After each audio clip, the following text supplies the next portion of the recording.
मुच्यते। पूर्णस्य पूर्णमादाय पूर्णमेवावशिष्यते। ॐ शान्ति शान्ति शान्तिः। करारविन्देन पदारविन्दम् मुखारविन्दे विनिवेशयन्तम् वटस्य पत्रस्य पुटे शयानं बालं मुकुन्दं मनसा स्मरामि। श्री कृष्णं वंदे जगद्गुरु। આપણે ગીતા ચિંતન માળાની આ વ્યાખ્યાન શ્રેણીમાં અષ્ટાવક્ર ગીતાનો સ્વાધ્યાય કરવાનું શરૂ કર્યું છે અને આપે જોયું કે આપણે 10મા પ્રકરણ સુધી પહોંચ્યા હતા અને 10મા પ્રકરણના પહેલા 5 શ્લોક છે તે આપણે જોયા.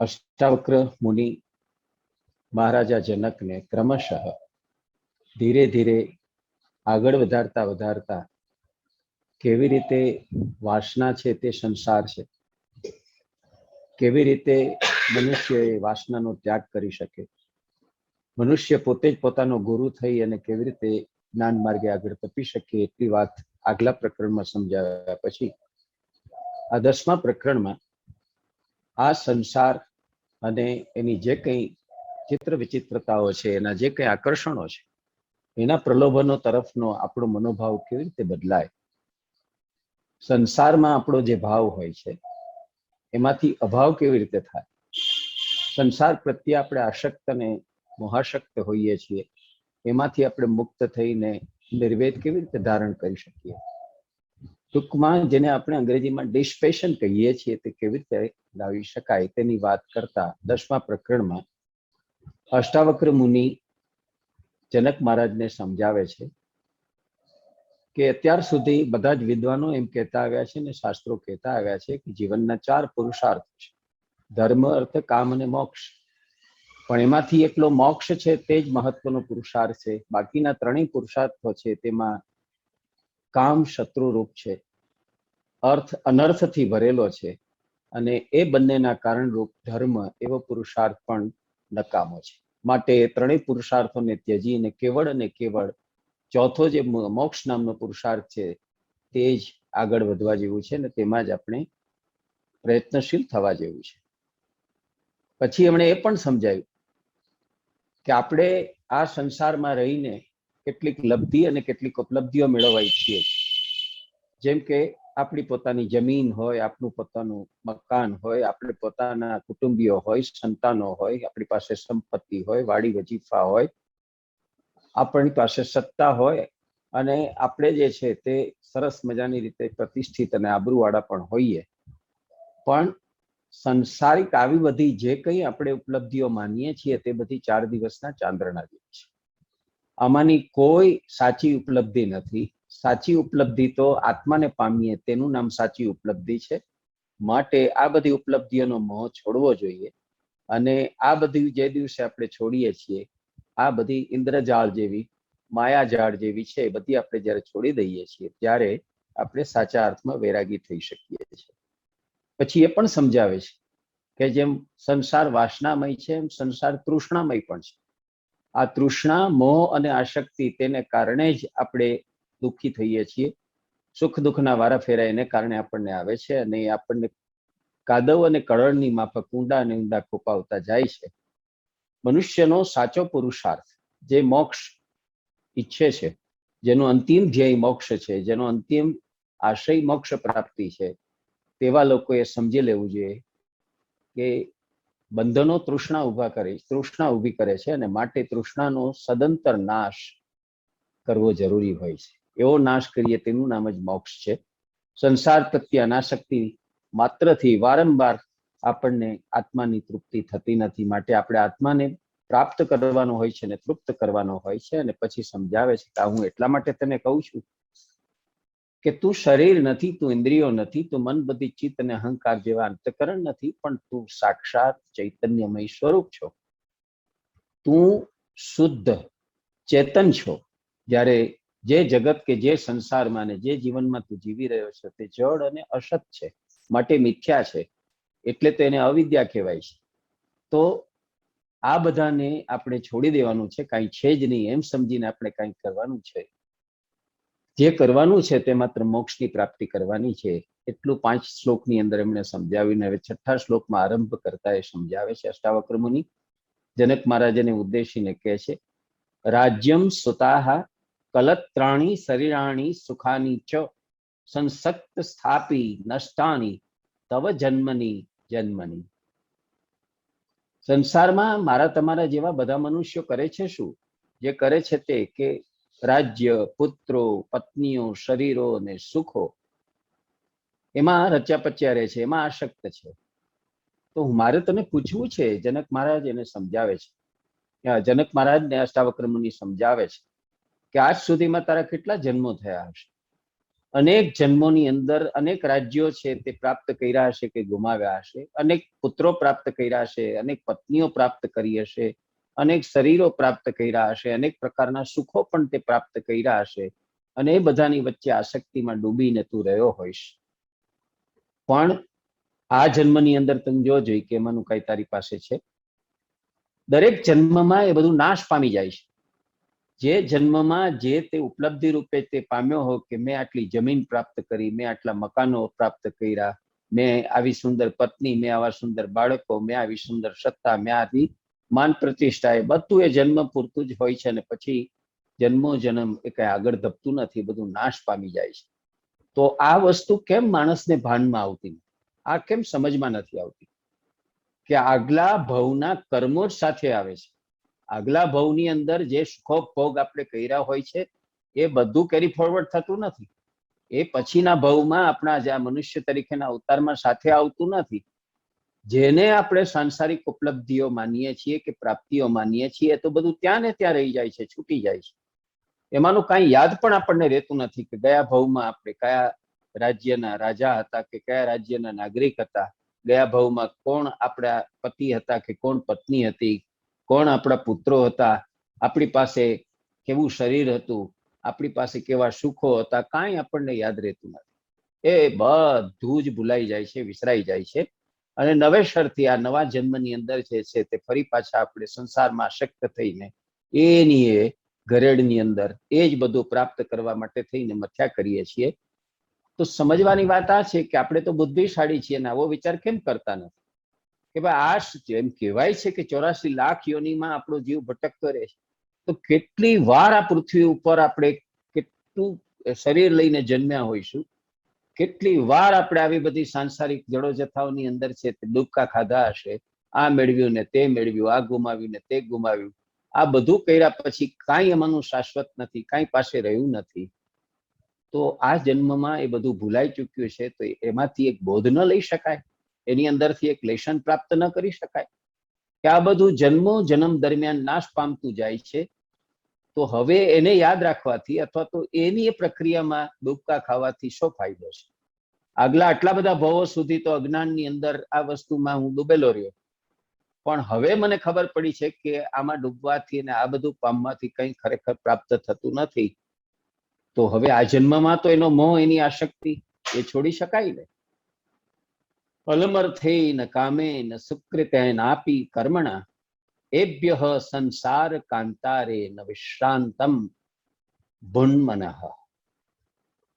જે 4 પુરુષાર્થની વાત કરે છે, ધર્મ, અર્થ, કામ અને મોક્ષ, એમાંથી તું જો કે અર્થ, કામ અને સુકૃત કર્મો પણ હવે બસ થયા.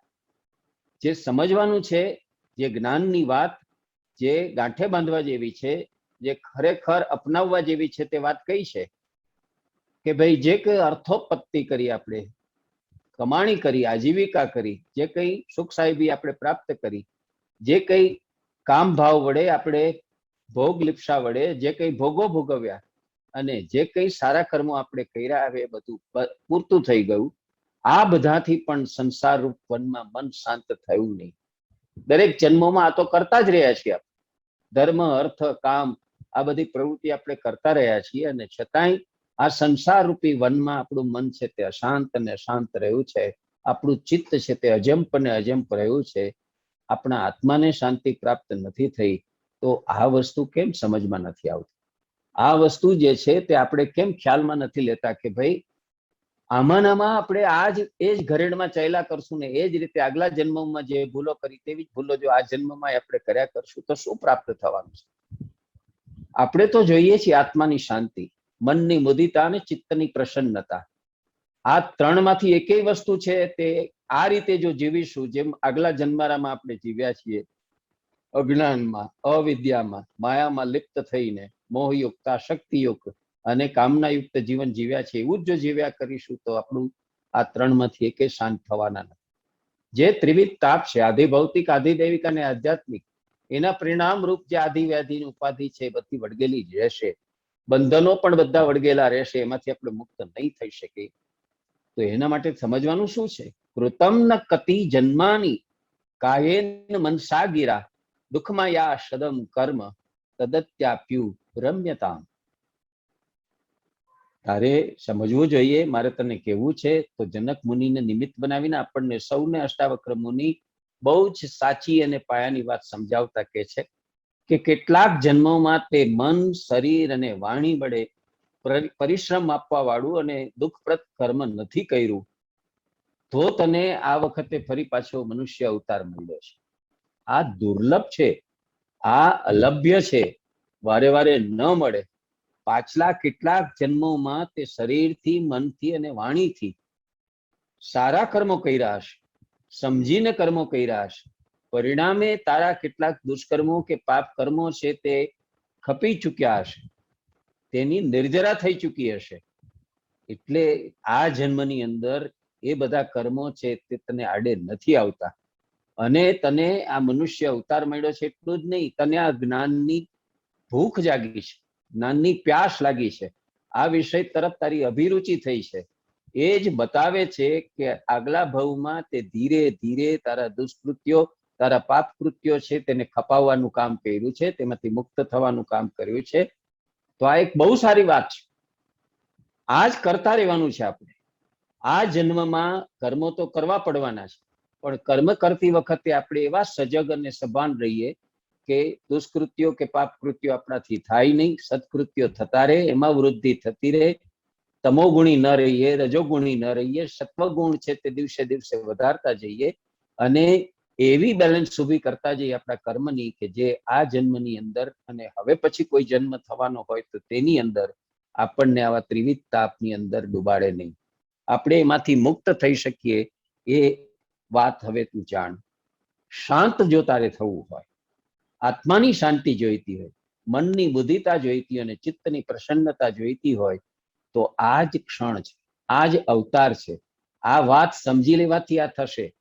એટલે કે અત્યાર સુધી ભૂતકાળના બધા જન્મોના અનુભવો છે, અનુભવનો સાર આ છે કે જ્યાં સુધી સંસારાભિમુખ રહીને, સંસારની ચકાચોંધમાં અંજાઈને, સાંસારિક આશના વાસનાઓ, અહંતા, મમતા અને રાગ દ્વેષમાં ડૂબેલા રહીએ છીએ, એમાંથી મુક્ત નથી થતા, તો આપણને આ ત્રિવિધ તાપ, આધિ ભૌતિક, આધિ દૈવિક અને આધ્યાત્મિક છે, એને કારણે આધિ વ્યાધિ ઉપાધિના અનુભવો થયા કરે છે, અને આપણે તાપ, સંતાપ અને પરિતાપની અંદર ડૂબેલા રહીએ છીએ. નથી આપણો આત્મા શાંત થતો, નથી આપણું ચિત્ત છે તે જંપતું, અને નથી આપણું મન છે તે પ્રસન્ન થતું. આટલી વાત જો તું સમજી ગયો હો તો તને ખ્યાલ આવશે કે આ અવતાર ઈશ્વરની કૃપાથી શાંતિ પ્રાપ્ત કરવાનો, પ્રસન્નતા અને બુદ્ધિતા પ્રાપ્ત કરવાનો પ્રયત્ન કરવા માટેનો એક અવસર પ્રભુએ આપ્યો છે. જો મનુષ્ય આટલું સમજે કે આપણો આ મનુષ્ય અવતાર છે તે દુર્લભ છે, વારે વારે નથી મળવાનો, અને મનુષ્ય અવતાર મળ્યો છે એનો અર્થ એ છે કે આપણા દુષ્ટ અને નઠારા કૃત્યો છે તે ધીરે ધીરે ઓછા થઈ ચૂક્યા છે, કર્મો ખપાઈ ચૂક્યા છે, એની નિર્જરા થઈ ચૂકી છે. માટે તો મનુષ્ય અવતાર મળ્યો છે, ને કેવળ મનુષ્ય અવતાર નહીં, પાછી સાથે આવી બુદ્ધિ અને સમજ પણ મળી છે કે ભાઈ મનુષ્ય અવતારનું અંતિમ ધ્યેય કયું હોઈ શકે, જ્ઞાન પ્રાપ્ત કરવું એ જરૂરી છે. મારું અજ્ઞાન હટાવવા માટે મારે જ્ઞાન પ્રાપ્ત કરવું પડશે, જ્ઞાન માટે ગુરુ જોઈશે, અને ગુરુના વચનોથી જે છે તે મારું આખું જે સ્તર કે મારું લેવલ છે તે ઉચકાશે, અને હું આ બધા બંધનોમાંથી, કર્મના બંધનોમાંથી હું મુક્ત થઈ શકું, મારા મનમાં વૈરાગ્ય ભાવ અને મુમુક્ષુતા જાગે અને હું સાચા અર્થમાં મારા આ અહંતા મમતાના, મારા આ અશક્તિ અને અભિનિવેશના જે કંઈ ગૂંચળાઓ કે જાડાઓ છે તેમાંથી મુક્ત થઈને સાચા અર્થમાં મોક્ષ પામું. આ વાત બરાબર જે છે તે સમજાવવાનો પ્રયત્ન કરે છે. એનો અર્થ એ થયો કે આ 10મા પ્રકરણના 8 શ્લોકમાં અષ્ટાવક્ર મુનિ અલિપ્તતા કેવી રીતે મેળવી કે કેળવી શકાય, સંસારમાં રહેતા રહેતા પણ સંસારમાં લિપ્ત નથી થઈ જવાનું, લપેટાવાનું નથી, એમાં રસબસ અને એની અંદર લેલીન કે તદ્રુપ નથી થવાનું, પણ એની વચ્ચે રહેતા રહેતા એમાંથી અલિપ્તતા કેળવી કે મેળવીને જીવવાનું છે. તો કેવી રીતે જીવી શકાય એની સમજૂતી આ પ્રકરણમાં આપે છે. 8 શ્લોકમાં 10મા પ્રકરણમાં આરંભે જે સમજાવે છે કે કહેવાય છે કે મનુષ્ય જીવનમાં 4 પુરુષાર્થો કરવાના હોય છે: ધર્મ, અર્થ, કામ અને મોક્ષ. આવું સદીઓથી કહેવાતું આવ્યું છે. એમાં મોક્ષ તો મોટામાં મોટો પુરુષાર્થ છે. એ તો મનુષ્યનું એના જીવનનું ખરેખર સાધ્ય છે, એ જ એનો ઉદ્દેશ છે, એ જ એનું અંતિમ ગંતવ્ય છે, એ જ તો એને પ્રાપ્ત કરવાનું છે, એ જ તો એનો આદર્શ છે. પણ બાકીના પુરુષાર્થો કેવા છે? ધર્મ, અર્થ અને કામ એ પુરુષાર્થો કેવા છે? તો મુનિ તો બહુ સ્પષ્ટ રૂપ અભિપ્રાય આપીને કહે છે કે કામ શત્રુરૂપ છે. જો કોઈ તમારો દુશ્મન હોય તો તે કામ છે. એટલે કામને તમે પુરુષાર્થ સમજીને એને વળગશો તો ખરેખર એ દુશ્મનનું કામ કરવાનો છે, એ મિત્રનું કામ કે ઉદ્ધારકનું કામ, ગુરુનું કામ કરવાનો નથી. અર્થનો પુરુષાર્થ છે તે પણ અનર્થ પેદા કરનારો છે. જેમ કામ શત્રુરૂપ છે એમ અર્થનો પુરુષાર્થ અનર્થ કરનારો છે. કેમ કે તમે તમારા ધંધામાં કે વ્યવસાયમાં જ્યાં સુધી આઘાપાછી નહીં કરો, કાળા ધોળા નહીં કરો, ત્યાં સુધી તમે 2 પૈસાવાળા થવાના નથી. વેપારનો અર્થ અથવા તો આજીવિકા પેદા કરવાનો અર્થ જ એ છે કે તમારે કંઈક સાચું ખોટું કરવું પડે છે, અને એ સાચું ખોટું કર્મો છો એ તમારા કર્મો તમારા દુષ્કૃત્યો બને છે અને તમારા માટે બંધનો ઊભા કરતા જાય છે. માટે અર્થનો પુરુષાર્થ પણ નકામો છે, અને એ બંનેના મૂળ કારણ રૂમ છે ધર્મ પણ ત્યજવા જેવો છે. ધર્મ તમને આ કરો એમ જ્યારે કહે છે, ધર્મનો અર્થ જ છે ડુ અને ડોન્ટ. આ કરો ને આ ન કરો. તમને જે વિધિ નિષેધો બતાવે, તમને જે વિધિ વિધાનો બતાવે, તમને જે રિચ્યુઅલ્સ બતાવે, તમને જે આચાર છે એની સંહિતા બતાવે, એનું નામ તો ધર્મ છે. એ ધર્મ આ બેયના કારણમાં છે. કામના પુરુષાર્થમાં અને અર્થના પુરુષાર્થની પાછળ ધર્મ નામનો પુરુષાર્થ છે તે પડેલો છે ને એ જ મૂળ કારણ છે. પણ જો એ આ રીતે આપણને સંસારમાં લિપ્ત રાખતો હોય, લપેટાયેલા રાખતો હોય, તો એ ધર્મનો પુરુષાર્થ પણ નકામો છે, એ તજવા યોગ્ય છે. એ બધા પ્રત્યે આપણા મનમાં ને આપણા ચિત્તમાં અભાવ પેદા થવો જોઈએ. એને માટે આપણા મનની અંદર ભલે ઘૃણા ના પેદા થાય, ભલે તિરસ્કાર ના પેદા થાય, પણ એક ઉદાસીનતાનો ભાવ, એક એના તરફનો માધ્યસ્થી ભાવ, એના તરફનો ઉપેક્ષાનો ભાવ તો આપણા ચિત્તની અંદર આવવો જોઈએ કે જેથી એના તરફ આપણા મનમાં કે ચિત્તમાં કોઈ ભાવ ન રહે. આપણા મનમાં નિર્વેદ ઉભો થવો જોઈએ.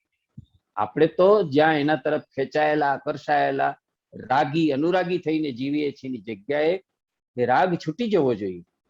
એ મોહ, માયા, મમતા, તૃષ્ણા અથવા આસક્તિ, એનો રાગ, એનો અનુરાગ, એનું આકર્ષણ, એનું ખેંચાણ જે છે તે મટી જવું જોઈએ અને આપણે સંવેદનશીલને બદલે નિર્વેદ થવો જોઈએ. આ બધા તો કેવા છે? કોઈ કહે છે કે આ બધા જે છે તે તો અનાદર કરવાને યોગ્ય છે, જેનો અનાદર કરવો પડે તેવા છે. અને એટલે સમજાવે છે કે મારે તને જે સમજાવવું છે અને જે કહેવું છે તે તો આ છે. અષ્ટાવક્ર મુનિ કહે છે કે આજ સુધી તારા કેટલા જન્મો થયા હશે, એને કારણે તારે કેટલી વાર શરીર ધારણ કરવું પડ્યું હશે, તે એવા શરીરો ધારણ કર્યા હશે, તારા લગ્નો થયા હશે, તને પત્નીઓ મળી હશે, એને સંતાનો થયા હશે, તું કોઈક રાજ્યમાં રહ્યો હોઈશ અને ક્યાંક તે શાસન પણ કર્યું હશે, તને દરેક જન્મોની અંદર કેટલાક સુખો પણ પ્રાપ્ત થયા હશે. એ બધાની અંદર સાંસારિક જીવની માફક અત્યારે જેમ બધા જીવો અજ્ઞાનમાં જીવે છે એમ તું પણ અજ્ઞાની થઈ એમાં લપેટાય આસક્ત થઈને તું જીવ્યો હોઈશ. પણ જન્મ જન્માંતરના ચક્રમાં એ બધા નાશ પામી ગયા છે. એમાંનું કશું તારી પાસે બચ્યું નથી. નથી તો એની સ્મૃતિ બચી કે નથી એનું કોઈ સ્મરણ પણ બચ્યું. આ જન્મમાં તારી સાથે એમાંનું કાંઈ છે નહીં, એટલું તો તને સમજાય છે. તો આ બધા જન્મ જન્માંતરોના અર્થ, કામ અને સુકૃત કર્મો પણ ઘણા કર્યા હોવા છતાં એનાથી ફળ શું મળ્યું? એનાથી વળ્યું શું તારા જીવનમાં?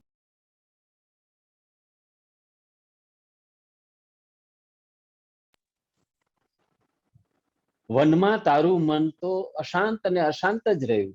તારું મન તો શાંત થયું જ નથી. અને આ અશાંત મનને શાંતિ ક્યારેક તો મળવી જોઈએ ને, એટલું તો તું સમજે છે ને, એટલું તો તું માને છે ને. જો એ શાંતિ તારે જોઈતી હોય તો હવે હું તને કહું છું તે ધ્યાનથી સાંભળી અને સમજવાનો પ્રયત્ન કર.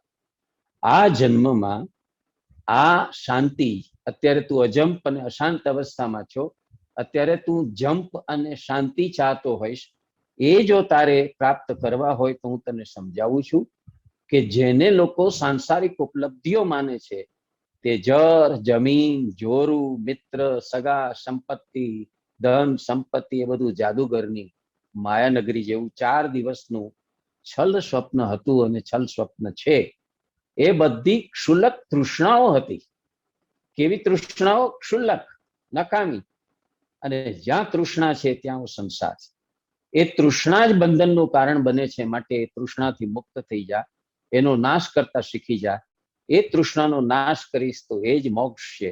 તૃષ્ણાનો પરિત્યાગ એટલે સંસાર પ્રત્યે અનાસક્તિ. આ તૃષ્ણા છોડી દેવી, એનો ત્યાગ કરવો, એનો અર્થ જ છે અનાસક્ત થવું. તેથી તારે બળવાન વૈરાગ્યનો આશ્રય લઈ તૃષ્ણા રહિત થવું જોઈએ અને એના જ વડે આત્માની પ્રાપ્તિ અને આત્માની તૃપ્તિ છે તે તારે પામવી જોઈએ. આમ એટલા માટે કહું છું કે તું જે વાત ભૂલી ગયો છે, મારે તને પુનઃ યાદ કરાવવી પડે છે. આપણે બધા એક પાયાની વાત ભૂલી ગયા છીએ, અને તે શું? કે આપણે નથી શરીર, આપણે નથી ઇન્દ્રિયો, આપણે નથી અંતઃકરણ. આપણે એક શુદ્ધ ચેતન છીએ અને આ જગત અને આ જીવન છે તો જડ અને અસત છે. આ અસત આપણને તૃષ્ણાને કારણે, આસક્તિને કારણે આપણને સતરૂપ ભાષે છે, પણ એ અસત છે. સત તો કેવળ આપણા પોતાનો આત્મા છે. એ કોઈ અવિદ્યાને કારણે, અજ્ઞાનને કારણે સત ભાષે છે. એ બધું તો કહેવાની એક રીત છે. વાસ્તવમાં એવું કાંઈ છે જ નહીં. જેણે આવી બધી સાંસારિક જડો જથા પરત્વે પોતાની અંદર એક અભાવ છે તે કેળવી લીધો છે, પોતાનો મનોભાવ એમાંથી ખેંચો લીધો છે, પોતે એના તરફ આકર્ષિત કે લાલાયિત રહ્યો નથી, જેને કારણે એનામાં નિર્વેદ પ્રગટ થયો છે, તેને કાંઈ પણ બનવાની, પ્રાપ્ત કરવાની ઈચ્છા રહેતી નથી. તો આપણે ઈચ્છા રહિત, કામના રહિત, આસક્તિ રહિત ત્યારે થઈ શકીએ છીએ કે હવે મારે કશું જોઈતું નથી, હવે મારે કશું બનવું નથી, હવે મારે કશું પ્રાપ્ત નથી કરવું. આ વાત સુધી માણસ ત્યારે જ પહોંચી શકે છે. તો 10મું પ્રકરણ આ રીતે બહુ જ અગત્યનું છે અને એની અંદર કેટલીક વાતો એકદમ સ્પષ્ટ કરીને એને મૂકી આપી. સામાન્ય રીતે અન્ય શાસ્ત્રો જે વાત ઉપર ઘૂંટી ઘૂંટીને ભાર દઈ રહ્યા હતા કે મનુષ્ય પોતાના જીવનમાં 4 વર્ણ, 4 આશ્રમ અને 4 પુરુષાર્થ છે તે બરાબર સાચવીને કામ કરવું જોઈએ, એની મર્યાદામાં રહીને કામ કરવું જોઈએ. પણ અષ્ટાવક્ર મુનિ તો એ પણ સમજાવે છે કે ધર્મ, અર્થ અને કામ જેવા 3 પુરુષાર્થો પણ ત્યજવા જેવા છે. એકમાત્ર પુરુષાર્થમાં તે મચી પડવા જેવું છે ને તે મોક્ષનો, અને એ મોક્ષ એ જ આપણને શાંતિ આપે છે, પ્રસન્નતા આપે છે. તો એ મોક્ષ પામવા માટે થઈને આપણે આ સંસારની આસના વાસનાઓમાંથી, એના તરફના ખેંચાણ અને આકર્ષણમાંથી મુક્ત થવું પડશે અને સાચા અર્થમાં આપણા મન અને ચિત્તમાં આ સંસાર તરફ એક અભાવ, એક ઉદાસીનતા, એક ઉપેક્ષા છે એનો ભાવ આપણે ધારણ કરવો પડશે અને ઘૂંટીને આત્મસાત કરવો પડશે. એમ જો કરી શકીશું તો આપણું ચિત્ત છે તે શાંત થશે, સાચા અર્થમાં વૈરાગી થશે. હવે 11મા પ્રકરણમાં આ જે સેલ્ફ જેને આપણે કહીએ છીએ, આત્મા જેને આપણે કહીએ છીએ, આત્મરામ જેને આપણે કહીએ છીએ, અંતરાત્મા કહીએ છીએ, તે ખરેખર તો શુદ્ધ બુદ્ધિ રૂપે રહેલું ઇન્ટેલિજન્સ. એ પ્યોર ઇન્ટેલિજન્સ સિવાય બીજું કશું જ નથી. તો શુદ્ધ બુદ્ધિ રૂપે રહેલું જે આપણું નિજત્વ છે તે શું છે એ સમજાવવાનો પ્રયત્ન હવે 11મા પ્રકરણમાં બીજા 8 શ્લોકમાં કરવાની શરૂઆત કરે છે. કે છે ભાવ અભાવ વિકારશ્ચ સ્વભાવ આદિતિ નિશ્ચય નિર્વિકારો ગત ક્લેશ સુખે નેવો સામ્યતિ. અષ્ટાવક્ર મુનિ કહે છે જનક મહારાજને કે આ ભાવ અને અભાવ રૂપ વિકાર સ્વભાવથી જ થાય છે. આપણા મનમાં ને આપણા ચિત્તમાં જે ભાવ અને અભાવ પેદા થાય છે વ્યક્તિ તરફ, વસ્તુ તરફ, વિચાર તરફ, ખરેખર તો એ શું છે? ભાવ થવો એનો અર્થ એ થયો કે સૃષ્ટિ, રૂપ, નામ એ બધું આપણા મનમાં આવે છે, જે તો બધું નાશરૂપ છે. જેને શરીર છે, જેને રૂપ છે, જેને નામ છે, એના તરફ આપણને ભાવ થાય છે. કોઈ વ્યક્તિ એવી છે, કોઈ વિચાર એવો છે, કોઈ વસ્તુ એવી છે કે એના તરફ આપણા મનમાં અને ચિત્તમાં ભાવ જાગે છે. પણ ખરેખર એ બધું વિકારી છે, સ્વભાવથી જ વિકારી છે. શું કામ? કયો છે સ્વભાવ? માયાનો સ્વભાવ છે. આ આખું માયાવી જગત છે. અને કોઈક એવું માયાનું તત્વ છે કે જે આ બધું આપણને મીઠું, વહાલું, આપણને એકદમ પ્યારું લાગે છે. વાસ્તવમાં જે માણસ આ નિશ્ચય કરે છે કે આ બધું ભાવ અને અભાવની જે સૃષ્ટિ છે તે નાશરૂપ છે, અને આ માયાના સ્વભાવને કારણે જ આ પ્રકારના બધા વિકારો છે તે મારા ચિત્તમાં અને મારા મનમાં જાગે છે, અને હું એને કારણે દ્વંદ્વ અનુભવું છું, હું એને કારણે દુઃખી થાઉં છું. તો નિશ્ચય કરવો જોઈએ. અને કેવો નિશ્ચય કરવો જોઈએ? નિર્વિકાર થવાનો, ક્લેશ રહિત થવાનો, એવો મનુષ્ય બનવું કે જે માણસને મનમાં કે ચિત્તમાં કોઈ વિકાર પેદા ન થતા હોય, જે માણસના મનમાં કે ચિત્તમાં કોઈ પણ પ્રકારનો ક્લેશ પેદા ન થતો હોય. તો આ કઈ સહેલું નથી. ચિત્ત છે તે ક્લેશ રહિત થાય, મન નિર્વિકાર થાય, કોઈ વિકારની કલ્પના સુદ્ધા ના આવે, એનો વિચાર સુદ્ધા ના આવે, અને કોઈ સંઘર્ષ, કોઈ ક્લેશ, કોઈ જેને કહીએ મુઠભેડ, એની વાત પણ પોતાના અંદર ના આવે. તો નિર્વિકાર ને ક્લેશ રહિત મનુષ્ય છે, શાંતિ પામે છે. એ જો તું સમજી જા તો ખરેખર તને શાંત બનવાની ઈચ્છા થશે. તારે જે શાંતિ પ્રાપ્ત કરવી છે, શાંતિ પ્રાપ્ત કરવાનો રસ્તો હું તને બતાવું છું કે એને માટેનો સાચો રસ્તો એ છે કે તારે નિર્વિકાર એટલે વિકાર રહિત થવું પડશે અને ક્લેશ રહિત થવું પડશે. જ્યાં સુધી મન અને ચિત્તમાં વિકાર જાગતા રહેશે, વિકાર તૃષ્ણાને કારણે જાગે છે, જગાડનારીની પાછળ જે શક્તિ છે તે માયાની શક્તિ છે. ક્લેશ પણ આપણા મનમાં અને ચિત્તમાં જાગે છે કે થાય છે, તેનું કારણ પણ પેલું માયાનું તત્વ છે. મોહ અને માયાથી આપણને થાય છે આ મારું છે ને એ દુઃખી છે, એના કારણે આપણે દુઃખી થઈએ છીએ. આ જે છે તે આમ ન હોવું જોઈએ ને છે, તેનાથી આપણે દુઃખી થઈએ છીએ. તો આનાથી મુક્ત થવું પડશે.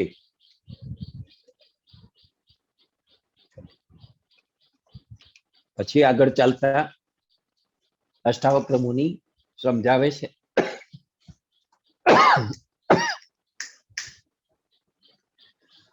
ઈશ્વર સર્વ નિર્માતા નિહાન્ય ઇતિ નિશ્ચય અંતર્ગલિત સર્વાંશ શાંત કાપી ન સજ્જતે. ખરી વાત હવે તને સમજાવું છું, કહું છું કે અહીં બધી જ વસ્તુનું નિર્માણ કરનાર ઈશ્વર જ છે, અને એ સિવાય બીજો કોઈ નથી. એમ જે નિશ્ચયપૂર્વક સમજી લે છે અને સ્વીકારી લે છે, એને પરિણામે જેની બધી આશા અંતઃકરણમાં નાશ પામી જાય છે, તેવો મનુષ્ય છે તે ક્યાંય આસક્ત થતો નથી. એની તૃષ્ણાઓ, એનો મોહ, એની આસક્તિ બધું ખલાસ થઈ જાય. ક્યારે? જ્યારે માણસ એમ સમજતો થાય કે આ સર્વ જે કઈ છે તે,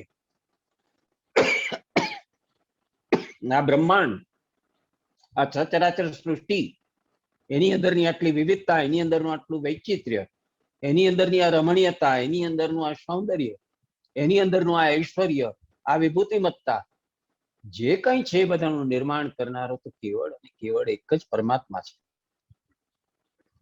એ સિવાય બીજા કોઈનું આ ગજુ નથી. કરતા, હરતા, ભરતા, ધરતા જે કઈ છે તે બધું એ જ છે. એ જે નિશ્ચય કરે છે અને એ વાત જે સ્વીકારી લે છે, એની બધી આશાઓ એના અંતઃકરણમાં નાશ પામી જાય છે.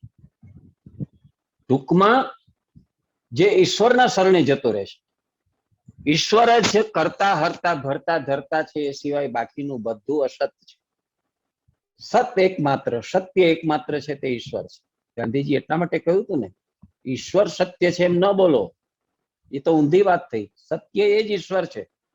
જગતમાં છેલ્લું સનાતન સત્ય, અલ્ટિમેટ ટ્રુથ એ છે કે ઈશ્વર, પરબ્રહ્મ, પરમાત્મા એ જ પરમ ચૈતન્ય છે. એ જ બધાનું નિર્માતા છે, એ જ બધાનો જન્મદાતા છે, એ જ બધાનો પાલન પોષણ કરનારો છે, એ જ બધાનો નાશ કરનારો છે. તો આ બધું જે કંઈ છે તે ઈશ્વરનું રચેલું છે. એમાં આપણી કોઈ વિશેષતા નથી. આપણે એમાં કાંઈ પણ રજ માત્ર પણ ફેરફાર કરી શકવાને માટે સક્ષમ નથી. એમ સમજીને જે ઈશ્વરાધીન થઈ જાય છે, તેના અંતઃકરણની અંદરની બધી ક્ષુદ્રતાઓ નાશ પામી જાય છે અને તેના ચિત્તની અંદર કોઈ મોહ, કોઈ આસક્તિ, કોઈ તૃષ્ણા છે તે રહેતી નથી અને માટે તે શાંતિ પામે છે. જ્યાં સુધી તમે જીવન અને જગતના કેન્દ્રમાં તમારી જાતને રાખો છો, તમારા જીવભાવને રાખો છો, તમારા અહમને રાખો છો, ત્યાં સુધી તૃષ્ણા, આસક્તિ, મોહ, માયા, મમતા એ તમારો ખેડો નહીં છોડે. જીવન અને જગતના કેન્દ્રમાં તમે નહીં, તમે અહીંયાથી ખસી જાઓ અને એના કેન્દ્રમાં છે તે ઈશ્વરને તમે મૂકો કે ભાઈ જીવનના કેન્દ્રમાં, જગતના કેન્દ્રમાં તો એ જ આ સચરાચર સૃષ્ટિ જે છે તેનું નિમિત્ત કારણ, એને પેદા થવાનું નિમિત્ત કારણ પણ એ છે ને એનું ઉપાદાન કારણ પણ એ છે. એની ઈચ્છાથી આ સચરાચર સૃષ્ટિ સર્જાય છે, આ બધા જીવ સૃષ્ટિઓ છે તે સર્જાય છે. એની ઈચ્છાને કારણે આ બધું જે છે તે કુદરતનું ઋતુચક્ર ચાલ્યા કરે છે અને જે ઘટનાઓ બને છે તે એની ઈચ્છાને કારણે બને, જે કંઈ બની રહ્યું છે અને એની ઈચ્છા થશે ત્યાં સુધી જ આ ખેલ છે તે ચાલવાનો છે. એમ જે સમજી જશે તે પોતાનું કર્તૃત્વ છોડી દે છે, પોતાનું ભોક્તૃત્વ છોડી દે છે, પોતાનો અહમ છોડી દે છે, પોતાનો જીવભાવ છોડી દે છે અને સર્વત્ર પોતે જે કંઈ કરે છે તે પણ ઈશ્વર વતી, ઈશ્વર માટે, ઈશ્વર થકી કરે છે અને જે કંઈ કર્મ કરે છે તેનું જે કંઈ ફળ આવે, ફળના અધિકારી પણ ઈશ્વરને સમજે છે. તે માણસ સાચા અર્થમાં વૈરાગી થાય છે. તે માણસ સાચા અર્થની અંદર શાંત થઈ જાય છે. આપદઃ સંપદઃ કાલે દૈવા દેવતી નિશ્ચયી તૃપ્ત સ્વસ્થેન્દ્રિયો નિત્યમ ન વાંચતી ન સોચતી. આપણા જેવા જીવનના જીવતા લોકો, સામાન્ય માણસો, તેને ઘણીવાર આવું થાય કે જીવનમાં સમયે સમયે ઘણી વખત આપત્તિ અને સંપત્તિ જે છે તે દેવથી આવે છે, પ્રારબ્ધથી આવે છે, નિયતિથી આવે છે. આમ જે લોકો સમજે છે કે ભાઈ મારા નસીબમાં હશે તો આવશે, મારા પ્રારબ્ધમાં હશે તો આવશે, મારા પુરુષાર્થથી આવશે એમ માનવાને કોઈ કારણ નથી. ખરેખર મારા પ્રારબ્ધમાં, મારી નિયતિમાં, મારા દેવમાં, મારા ભાવિમાં જો એ લખેલું હશે તો આવશે. એવો નિશ્ચય જેમણે કર્યો છે તે હંમેશા જગતની અંદર સંતોષી રહે છે. સંતોષી નર સદા સુખી, એમ જે કહેવાય છે તેનું કારણ આ છે કે જે માણસ અસંતુષ્ટ છે તેને કંઈક હજી પોતાને સંતોષ પામવા માટે પ્રાપ્ત કરવાની ઈચ્છા થયા કરે છે. પણ જે માણસ સંતુષ્ટ થઈ ગયો છે, પરમ સંતોષી થઈ ગયો છે, એને કઈ જોઈતું નથી, એને કોઈ વસ્તુની અપેક્ષા નથી, સ્પૃહા નથી, લાલચ નથી, લોભ નથી, કાંઈ પ્રાપ્ત કરવાની ખેવના નથી, એ બધાથી મુક્ત થઈ જાય છે. તો સંતોષી હંમેશા શાંત ઇન્દ્રિય વાળો કોઈ પણ વાતની કે વિચારની કે વસ્તુની ઈચ્છા કરતો નથી અને એને કારણે દુઃખી નથી થતો અને એને કારણે શોક પણ કરતો નથી. કોઈ વાતનો શોક કરવાનો વખત પણ એને આવતો નથી. જો માણસ જીવનના કેન્દ્રમાં પોતાની જાત છે તેને બદલે ઈશ્વરને મૂકી દે અને ઈશ્વર જ બધું કરતા હરતા છે એ ધારે તેમ જ થાય છે, એણે જ મારું દેવ, ભવિષ્ય, નિયતિ કે પ્રારબ્ધ છે તે લખેલું છે એ જેટલું મારા પ્રારબ્ધમાં હશે એટલું મને આપશે, એથી અધિક કે એથી ઓછું કાંઈ મને મળશે નહીં. ઘણા બધા ટ્રકોની પાછળ સારા સારા સૂત્રો લખેલા હોય છે ને એની પાછળ લખે છે કે સમયથી વહેલું અને પાત્રતાથી વધારે કોઈને કશું પ્રાપ્ત નહીં થાય. જ્યારે જે સમયે જેટલું એને પ્રાપ્ત થવા યોગ્ય હશે એટલું દેવ નિયતિ કે પ્રારબ્ધ એને આપી રહેશે. બાકી એ ગમે એટલા ધમ પછાડા કરે, ગમે એટલી મથામણો કરે, ગમે એટલો પુરુષાર્થ કરે, પણ નહીં મળે તે નહીં મળે, કારણ કે એના ભાગ્યમાં નહીં હોય તો નહીં જ મળે. તો આગલા જન્મોના જે કંઈ આપણા એકઠા થયેલા કર્મો છે એ કર્મોના જ ફળ છે તે આ જન્મમાં આપણે પ્રાપ્ત કરતા હોઈએ છીએ પ્રારબ્ધ રૂપે. તો આગલા જન્મોના આપણા બધા જો સુકૃત્યો ભેગા થયા હશે ને દુષ્કૃત્યો નાશ પામ્યા હશે તો આ જન્મની અંદર આપણે સંતોષી હોઈશું. આ જન્મની અંદર આપણે આ નિશ્ચય કરી શકશું કે મારે કોઈ હવામાં બાચકા ભરવાની જરૂર નથી, મારે કોઈ આ પ્રકારે છે તે ઉદ્માતો કરવાની જરૂર નથી, સાચા ખોટા પુરુષાર્થ કે પરિશ્રમ કરવાની જરૂર નથી, કારણ કે મારા દેવમાં, મારા નસીબમાં, મારા ભાગ્યમાં, મારી નિયતિમાં જે કંઈ હશે તે પરમાત્માએ નક્કી કર્યું હશે તે એની મેળે મળવાનું છે. એવી રીતે જે માણસ પોતાની ઇન્દ્રિયોને ક્યાંય દોડવા નથી દેતો, પોતાના મનને ક્યાંય દોડવા નથી દેતો, અંતઃકરણ ઉપર જેનો કાબુ આવી જાય છે એ માણસ સંતોષી હોય છે. અને સંતોષી હોવાને કારણે નથી તો કોઈ વસ્તુની ઈચ્છા કરતો, નથી કોઈ વસ્તુની હાઈવોય કરતો, નથી કોઈ વસ્તુનો શોખ કરતો. આપણી તો મોટા ભાગની જિંદગી હાઈવોયમાં જ પસાર થાય છે. આ પડોશી ત્યાં આવ્યું, મારે ત્યાં નથી. આ હજી ગઈકાલ સુધી આ સ્થિતિમાં હતા, અત્યારે જેવો કેવી દોમ સાહેબી છે. બીજાના ધોરણ સાથે તુલના કરીને, જીવન ધોરણ સાથે તુલના કરીને આપણે દુઃખી થયા કરીએ છીએ. તો માણસ દુઃખી થાય છે અસંતોષને કારણે, હાઈવોય કરતો રહે છે કે આ પ્રકારની અપેક્ષાઓને કારણે, આ પ્રકારની આસક્તિઓને કારણે, પેલા માયાથી દોરાયેલો પ્રેરાયેલો હોય છે, લલચાયેલો હોય છે. માટે તો આ પરિસ્થિતિ કેવી છે એને ખબર નથી પડતી કે બીજાના માપદંડથી આપણી જાતને કે આપણે જીવનને બોલવવાનું કે માપવાનું ન હોય. એના ભાગ્યમાં જેટલું હશે એ એને મળશે, તમારા ભાગ્યમાં જેટલું હશે એટલું તમને મળશે. પણ બીજાની મોટી લીટી જોઈને આપણી લીટી મોટી કરવા મથવું તેનોય કોઈ અર્થ નથી, અને બીજાની લીટી છે તે ભૂસીને આપણા કરતા નાની કરવી તેનોય કોઈ મતલબ. ઈશ્વર આપે જેટલું તેમાં સંતોષ માનીને, કારણ કે કરતા હરતા ધરતા ભરતા સર્વથા કર્તૃમ અન્યથા કર્તૃમ, જે કંઈ છે તે તો પરમેશ્વર જ છે. અને એ આપણે જે કંઈ ભૂતકાળમાં કર્મો કર્યા છે તેના ફળ રૂપે જ આપણને આપવાનો છે. આપણો જ પુરુષાર્થ હતો કે આપણે જ જે કંઈ કમાણી કરી છે એ કમાણીનું વળતર આપણને આપવાના છે. તો આ મનુષ્ય અવતાર મળ્યો છે એનો અર્થ એ છે ને આ પ્રકારની ભાવના તારામાં જાગૃત થઈ છે. એ વાત સારી છે કે તને આ શાસ્ત્રોની વાત, જ્ઞાનની વાત, વૈરાગ્યની વાત, મુમુક્ષાની વાત તને પસંદ પડે છે, સાંભળવી ગમે છે, શીખવી સમજવી ગમે છે. એનો અર્થ એ કે તારા દુષ્કૃત્યો છે, એવા કર્મો છે, ભૂતકાળના પાપ કૃત્યો, એના ફળ ભોગવાઈ ચૂક્યા છે. અને હવે તારા પુણ્ય કર્મનો ઉદય થયો છે, જેને કારણે તારું નસીબ, તારું પ્રારબ્ધ, તારું દેવ અત્યારે તારી ઉપર પ્રસન્ન છે. અને એને તને જેટલું જે તે કમાણી કરી છે ભૂતકાળમાં જે કર્મોની, એના ફળરૂપ, એના વળતર રૂપ જે કંઈ આપવાનું હશે તે આપોઆપ તને આપશે જ.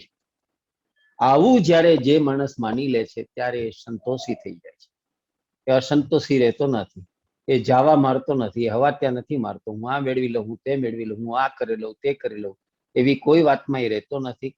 કોઈની ઈચ્છા અપેક્ષા, કોઈની કામના, કોઈની એષણા, કોઈની આકાંક્ષા એ કરતો નથી. અને માટે એને દુઃખી થવાનો વારો આવતો નથી, એને શોક કરવાનો ક્યારેય પ્રસંગ ઉભો નથી થતો. તો જનક, મારે તને સમજાવવું છે કે સુખ દુઃખે જન્મ મૃત્યુ દૈવા દેવેતી નિશ્ચયી સાધ્યાદર્શી નિરાયાશ કુર્વન્નપી ન લિપ્યતે. ભાઈ, તું એ સમજ કે સુખ અને દુઃખ અને જન્મ અને મૃત્યુ દેવથી જ આવે છે એવો જેણે નિશ્ચય કર્યો છે.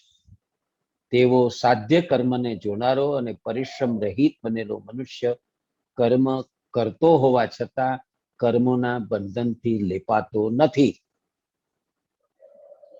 તારે બંધન મુક્ત થવું છે ને, તારે વૈરાગી થવું છે.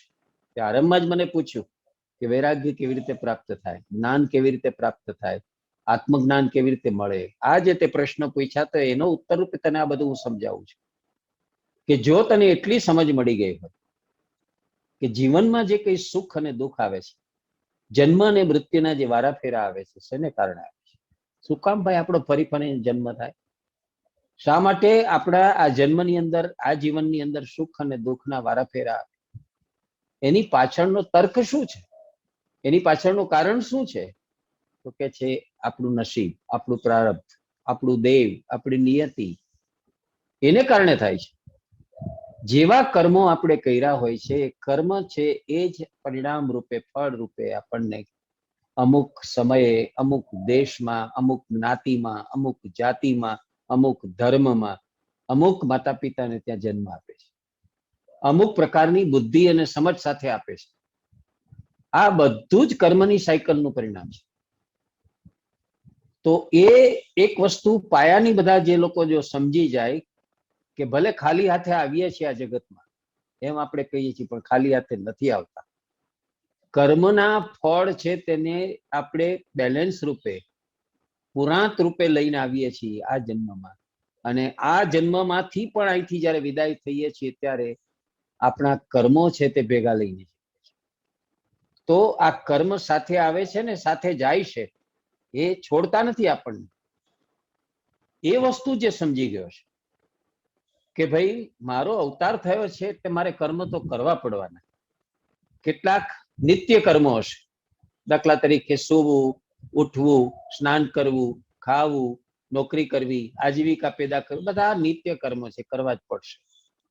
કેટલાક નૈમિતિક કર્મો છે, નિમિત્ત ઉભા થાય તેમ કરવા પડે. કે ભાઈ 5 વર્ષનું બાળક થયું તો એને હવે સ્કૂલમાં મૂકવું પડશે. 7 વર્ષનું થયું તો એને જનોઈ આપવી પડશે, યજ્ઞોપવિત સંસ્કાર કરવો પડશે. હવે એ મોટો થયો તો એ દીકરો હોય કે દીકરી, એને વરાવવા પરણાવવા પડશે, ઘરનું ઘર બાંધવું પડશે, માતાને જાત્રા કરાવવી પડશે, સમાજમાં પ્રતિષ્ઠા બાંધવી પડશે, દાન દક્ષિણા આપવા પડશે. આ બધા નૈમિતિક કર્તવ્યો છે, એ કરવા પડે છે. અને કેટલાક આપદ કર્મો હોય છે. જીવનમાં કસોટીનો કાળ આવે, કટોકટીનો કાળ આવે, સંજોગો એવા ઉભા થાય કે ત્યારે તમારે ઈચ્છા હોય કે ના ઈચ્છા હોય, કર્મ કરવું પડે. જેમ અર્જુનના જીવનમાં એ પ્રસંગ આવ્યો કે એને કરવું જ પડે, એની ઈચ્છા નથી તોય એને કરવું પડે. તમારા નાના ખભા ઉપર જમાનો જયારે મોટી જવાબદારી મૂકે તો એ આપદ ધર્મ છે, તમારે બજાવવો પડે. જેમ પિતા જમદગ્નિએ કહ્યું ને પરશુરામે માતાનો વધ કર્યો, બીજા પુત્રોએ ન કર્યો તો પિતાએ ગુસ્સે થઈ શાપ આપીને એમને મરણને શરણ કર્યા. પરશુરામે એનો અમલ કર્યો. જરાય ગમતું નહોતું પોતાની માતાનો વધ કરવાનો, પણ પિતાની આજ્ઞા હતી એક બાજુ, બીજી બાજુ માતાનો વધ હતો, તો એને કર્યો. કારણ કે આપદ ધર્મ હતો એને માટે. અને પિતા જો પ્રસન્ન થયા તો તરત એની પાસેથી માગી લીધું કે માની સજીવન કરો. એને આ વાતનું સ્મરણ પણ ન રહે કે તમે ગુસ્સે થયા હતા અને વધ કરવાનું કહ્યું હતું, અને મારા ભાઈઓ જે મૃત્યુને શરણ થયા છે એને પણ પુનર્જીવિત કરો. તો આપદ ધર્મ પણ જીવનમાં આપણે બજાવવો પડે છે. કારણ કે જીવનમાં એવી કસોટીની, કટોકટીની પળો આવે છે કે તમે જાણો કે આ ન કરવા જેવું છે, આ કરવાથી મારી કોઈ હેસિયત નથી, તાકાત નથી, મારાથી આ ન થાય, મારે ન કરાય, મારા સંસ્કારો ના પાડે છે, મારો ધર્મ ના પાડે છે, મારી બુદ્ધિ ના પાડે, મારું હૃદય ના પાડે છે, અને છતાંય તમારે કરવું પડે. કારણ કે જમાનાની માગ હોય, સંજોગોની માગ હોય, તમારે કરવું પડે છે. તો એવા કર્મો પણ તમારે કરવા પડે છે. પણ એ બધા કર્મો કરતી વખતે તમે એ કર્મના કરતા છો, એ કર્મના ફળના ભોગતા છો, અધિકારી છો, એ ભાવ જ્યારે છોડી દો કે જે કંઈક કર્મ, પ્રાપ્ત કર્મ મારા માટે આવે છે જીવનમાં, એ બધા ઈશ્વરે મોકલેલા છે અને એના કર્મો છે, એના વતી, એના થકી, એના માટે હું કરું છું. માટે જે કર્મો થાય એનો બધો જસ પણ એને, એનું જે ફળ આવે ફળ પણ એને જાઓ. આવી રીતે જે માણસ પોતાના કર્મોને જોવે છે તે પરિશ્રમ રહિત બનેલો મનુષ્ય, કર્મ કરતો છતાં કર્મથી લેપાતો નથી. આવો મનુષ્ય જે છે તે, એના માટે 2-3 વિશેષણ વાપરી નાખ્યા. તમે જુઓ, પરિશ્રમ રહિત, ઈશ્વર વતી, ઈશ્વર થકી, ઈશ્વર માટે હું કર્મ કરું છું એમ જે માને છે, પછી એને કર્મનો કોઈ થાક નહીં લાગે, એ કર્મનો કોઈ કંટાળો નહીં આવે, એ કર્મ કરવામાં પોતે પાછી પાની નહીં કરે, કારણ કે ઈશ્વરને માટે કરે છે. પોતાના માટે નથી કરતો, ઈશ્વરનું છે માટે કરે છે, ઈશ્વરનો આદેશ છે માટે કરે છે, એના પ્રતિનિધિ રૂપ કરે છે, એના પ્રતિનિધિ રૂપ થઈને કરે છે.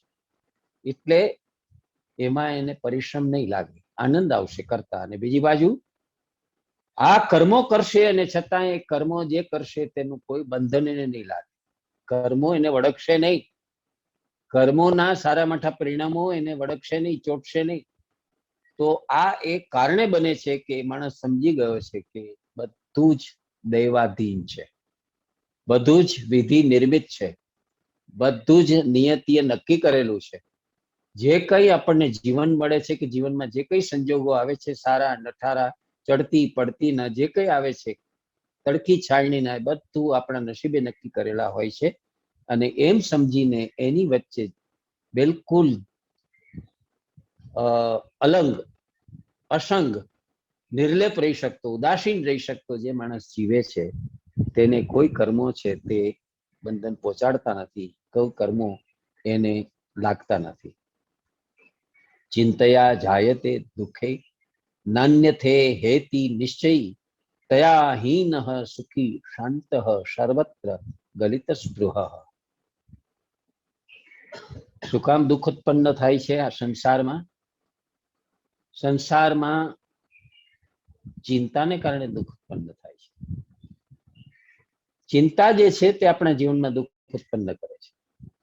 તો એનો અર્થ એ થયો કે ચિંતા તો નહીં કરવી જોઈએ. ચિંતાથી ચતુરાઈ ઘટે છે એવું પણ કહેવત કહે છે. ચિંતાથી હાઇપરટેન્શન વધે છે એવું તબીબી વિજ્ઞાન કહે છે. બીજી કોઈ રીતે આપણે દુઃખી નથી થતા, પણ આપણને મન, બુદ્ધિ અને ચિત્ત મળ્યા છે ને એનાથી મનન કરીએ છીએ, નિર્ણય કરીએ છીએ, ચિંતન કરીએ છીએ, આપણને દુઃખી કરે છે. એનો અર્થ જ એ છે કે તમારો વ્યક્તિમાં, વસ્તુમાં, પ્રસંગમાં કંઈક મોહ છે, કઈ આસક્તિ છે, માટે તમે એના ઉપર મનન કરો છો, માટે તમે એના ઉપર ચિંતન કરો છો, માટે એના માટે થઈને તમે નિર્ણય કરો છો. તો મન, બુદ્ધિ અને ચિત્ત એના માટે આકર્ષાય છે અને એના માટે પ્રવૃત્તિશીલ થઈ જાય છે. એનો અર્થ જ એ છે કે તમે ચિંતા કર્યા કરો છો. આનું આમ થશે તો, તેમ થશે તો. તમે જુઓ કે મનુષ્યની પ્રકૃતિ જેવી છે કે સારા વિચારને બદલે ખરાબ વિચાર પેલો આવશે. પ્રવાસે તો નીકળીએ છીએ કાર લઈને, પણ કોઈ અકસ્માત ન થાય તો સારું. શું કામ અકસ્માતનો વિચાર આવે છે? રોજ કઈ અકસ્માત થતા નથી, બધાને અકસ્માત થતા નથી. અકસ્માત તો રેર હોય, ક્યારેક જ થાય, અને છતાંય તમને પહેલો તો ખરાબ વિચાર આવે. તમને તમારું કોઈ સ્વજન છે તે વિદાય લઈને તમારીથી થોડી વખત પહેલા ગયું હોય ને એને કહ્યું કે હું પહોંચીને તમને ફોન કરીશ, પણ ફોન ના આવે ત્યાં સુધીમાં તમને કેટલી ચિંતા થઈ. હજી ફોન ના આવ્યો, એ બરાબર પહોંચ્યો હશે કે નહીં પહોંચ્યો હોય, એને રસ્તામાં કઈ તકલીફ તો નહીં પડી હોય. વાતે વાતે ચિંતા, પ્રસંગે પ્રસંગે આપણને ચિંતા ઊભી થયા કરે છે. ક્યાંક કોઈ કામમાં વિલંબ થાય, કોકને આવવામાં વિલંબ થાય, કોકને જવામાં કઈ વિલંબ થાય, કોક ઘટના છે તે બનવી જોઈએ તે સમયસર ન બને તો ચિંતા રહે. બધી વાતે ચિંતા. તો આવી ચિંતા છે તે આપણા ચિત્તની અંદર દુઃખની લાગણી ઊભી કરે છે, દુઃખનો ભાવ ઉભો કરે છે. અને બીજી કોઈ રીતે થતું નથી એમ જેણે નિશ્ચય કર્યો છે તે ચિંતા રહિત, સર્વત્ર સ્પૃહાહીન થઈ જાય છે. એવો મનુષ્ય સુખી અને શાંત બને છે. આપણા કવિ ઉષ્ણસે એટલે આવું કાવ્ય લખ્યું છે કે બધા દુઃખના મૂળમાં ચિત્ત છે. શું કામ? તો કે છે ચિત્ત એટલે ચિંતા, ચિંતા એટલે ચિત્તા, ચિત્તા એટલે ચેહ, ચેહ એટલે ચરચરવું. જુઓ એને કેવી રીતે બધા પગલા ગોઠવા. શું કે છે? ચિત્ત એટલે ચિંતા. આપણું ચિત્ત છે ને ચિંતાતુર જ રહે છે, ચિંતા માટે હંમેશા આતુર હોય છે. એટલું બધું ચિંતાગ્રસ્ત રહ્યા કરે. કોલેજે ગયેલી દીકરી હજી કેમ આવી નહીં, એને કેમ મોડું થયું, આ મારો પુત્ર છે તેને લેવા મોકલ્યો તો હજી આવ્યો નહીં, શું થયું હશે. તમે જુઓ કે આ બધી વાતની, નાની નાની વાતની ચિંતાઓ, મોટી મોટી વાતની ચિંતાઓ. હવે ભારતનું શું થશે, એના વિરોધ પક્ષો બધા એક થઈ ગયા છે.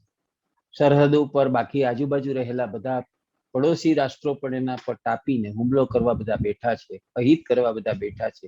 શું થશે? બસ ચિંતાતુર થઈને લોકો જીવ્યા કરે છે.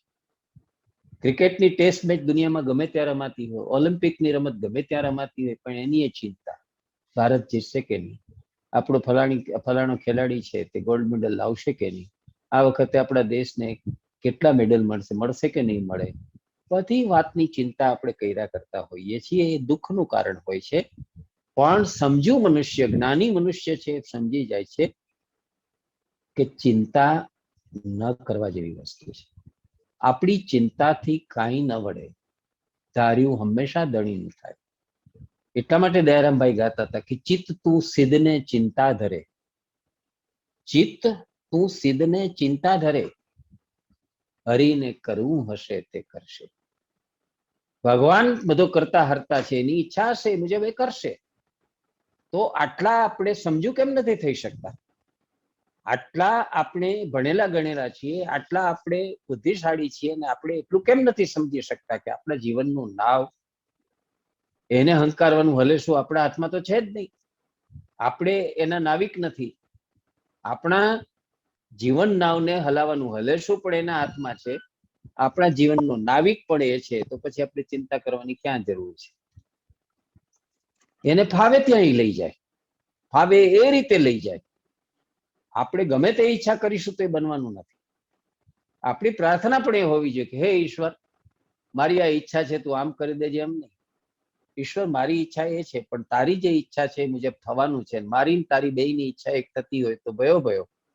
બાકી હું જાણું જ છું કે તારી ઈચ્છા મુજબ બધું થવાનું છે. તો મારે મારી ઈચ્છા તારી પાસે પ્રગટ કરવાની જરૂર નથી, કારણ કે તું તો સર્વનો અંતર્યામી છે.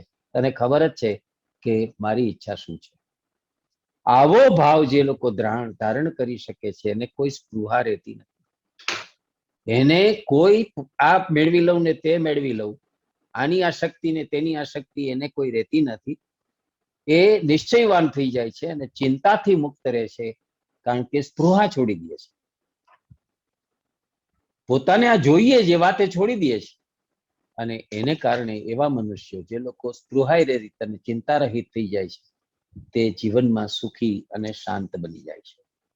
નાહમ દેહો ન મે દેહો બોધ અહમિતિ નિશ્ચયી કૈવલ્યમીવ સંપ્રાપ્તો ન સ્મરત્ય કૃતમ કૃતમ.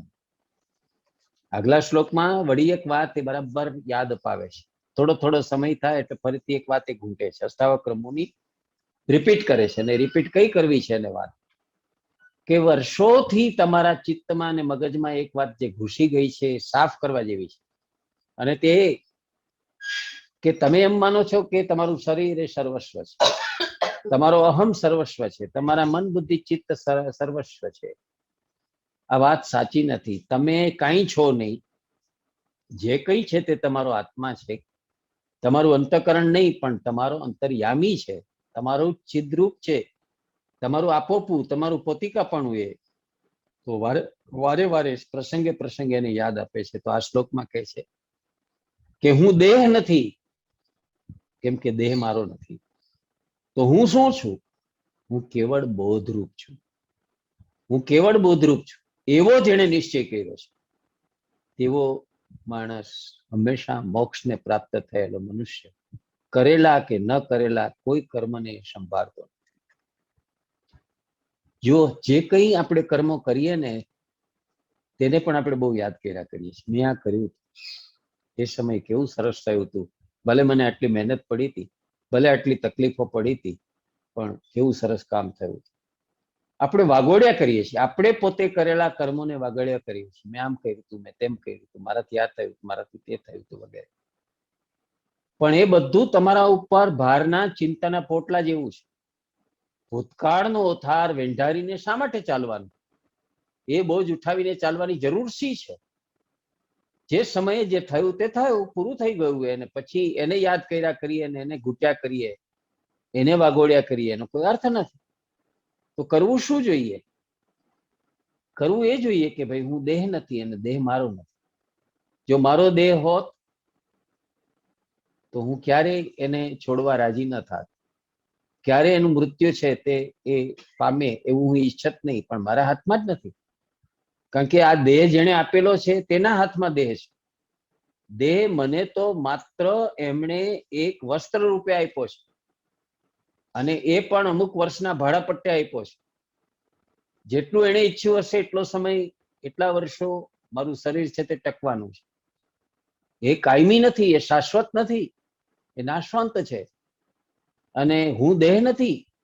આ દેહ તો માટીમાં મળી જવાનો છે, માટીમાંથી પેદા થયો છે ને માટીમાં સમાઈ જવાનો છે.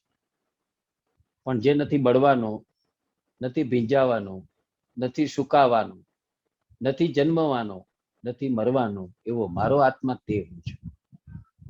હું આત્મ સ્વરૂપ છું, હું દેહ સ્વરૂપ નથી. તો જેનો દેહાધ્યાસ જ ખલાસ થઈ ગયો છે, એવું જ્ઞાન, એવી સમજ પામેલો હું નિશ્ચય કરું છું કે હું મારા ભૂતકાળના કોઈ કર્મોને સંભાળીશ નહીં, એને યાદ નહીં કરું. કેમ કે એનું એક સૂક્ષ્મ અહમ હોય છે. મેં આ કર્યું, મારા દ્વારા આ થયું, મેં કેવું સુંદર કામ કર્યું, મેં કેવું કલ્યાણગામી કામ કર્યું હતું. એની અંદર પણ એક પ્રકારનો અહંભાવ છે. તો એ પણ હું નહીં કરું, એનાથી જે મુક્ત થઈ જાય છે, એવો માણસ જે છે તે સાચા અર્થમાં વૈરાગી બને છે, સાચા અર્થમાં મોક્ષાર્થી બને છે. અને પછી કહે છે, આ બ્રહ્મસ્તમ પર્યંતમ અહમેવ વેતિ નિશ્ચયી નિર્વિકલ્પ શુચિ શાંત પ્રાપ્તા પ્રાપ્ત વિનિર્વૃત. સમજો ભાઈ, કે છે કે તૃણથી માંડીને બ્રહ્મા સુધી, છેક ઉપર જો બ્રહ્મા બિરાજતા હોય તો બ્રહ્માથી માંડીને જમીન ઉપર તણકલું ઉગે છે, તણકલા સુધી હું જ રહ્યો છું એવું નિશ્ચય કરનાર મનુષ્ય સંકલ્પ રહિત, પવિત્ર, શાંત અને પ્રાપ્ત અને અપ્રાપ્તિથી રહિત બની જાય છે. જેને આ વાત સમજાઈ જાય છે કે આ સચરાચર સૃષ્ટિમાં, સમગ્ર બ્રહ્માંડમાં જે કંઈ છે, કેવળ હું જ નહીં, મારી પાસે જે છે તે જ નહીં, પણ જે કંઈ છે તે આટલા જીવો છે, એ જીવોની જે કંઈ ખૂબીઓ ખામીઓ છે, જે વસ્તુઓ છે, જળ અને નિશ્ચેતન તત્વો છે, ચેતનમય તત્વો છે, પછી વૃક્ષો હોય, વનસ્પતિ હોય, જીવજંતુ હોય, કીટકો હોય, પશુ પંખીઓ, જે કંઈ છે, પર્વતો હોય, નદીઓ હોય, સમંદરો હોય, સરોવરો હોય, જે કંઈ છે તે બધાની અંદર એનો જ વિલાસ છે, એની જ રમણા છે. એવો જે માણસ નિશ્ચય કરી લે છે કે સર્વત્ર ઈશ્વર જ પ્રગટી રહ્યો છે, સર્વત્ર આત્મા જ છે તે પરમાત્મા રૂપે વિલસી રહ્યો છે, એવી સમજ જે લોકો કેળવી લે છે, એવી વ્યક્તિ સંકલ્પ રહિત બની જાય છે, પવિત્ર થઈ જાય છે, શાંત બની જાય છે, પ્રાપ્ત અને અપ્રાપ્તથી રહિત બની જાય છે. એને માટે આ પ્રાપ્ય અને આ અપ્રાપ્ય, આ ભોગવવા યુક્ત અને આ ન ભોગવવા યુક્ત, આ સ્વીકારવા યુક્ત અને આ છોડવા યુક્ત, એવી કોઈ વાત અસ્તિત્વમાં રહેતી નથી. એ બધાથી નિર્લેપ થઈ જાય છે, એ બધાથી ન્યુટ્રલ થઈ જાય છે, એ બધાથી વેગળો થઈ જાય છે, અને કોઈ આવી ચિંતા રહેતી નથી. અને એ સ્થિતિએ જ્યારે પહોંચે છે ત્યારે પૂર્ણપણે શાંતિનો અનુભવ કરે છે, પવિત્રતાનો અનુભવ કરે છે. તો જરૂર છે આ કે છેક તૃણથી માંડીને બ્રહ્મા સુધી આ સચરાચર સૃષ્ટિમાં જે કંઈ છે તે જળ ચેતન બધું જ, જેટલા નામ સાથે છે, જેટલા રૂપ સાથે છે, જેટલા વિભાવો અને વિવર્તો સાથે છે, બધું જ એકમાત્ર પરબ્રહ્મનો, એકમાત્ર વિભૂતાનો, એકમાત્ર વિષ્ણુનો જ ખેલ છે. એની જ રચના અને એની જ આ આખી લીલા છે, એવું જે સમજે છે તે માણસ પછી કંઈ બનવાનો, કંઈ થવાનો, કંઈ કરવાનો કોઈ સંકલ્પ કરતો નથી. એ સંકલ્પ રહિત થઈ જાય છે. એ સાચા અર્થમાં શાંત બની જાય છે, પવિત્ર થઈ જાય છે, કારણ કે એને સાચું જ્ઞાન અંકે કરી લીધું છે. સાચું જ્ઞાન એને પ્રાપ્ત કરી લીધું છે કે એક પરબ્રહ્મમાંથી જ બધું પેદા થયું છે અને એ જ પરબ્રહ્મમાં બધું લય પામવાનું છે. જે એક તત્વમાંથી ઉત્પત્તિ થઈ છે એ જ તત્વની અંદર પાછું વિલય થવાનો છે. વચ્ચેનો જે જીવન ગાળો છે તે આપેલી બુદ્ધિ છે તેને એની કસોટીએ દરેક કર્મો છે તેને ચકાસીને સ્વીકારવા, કરવા કે છોડવાના છે. એટલું જે લોકો સમજી જાય છે તે પ્રાપ્ત અને અપ્રાપ્તની જે કંઈ વચ્ચેની ખાઈ છે તેને પણ ઓળંગી જાય છે અને તે એનાથી રહિત બની જાય છે.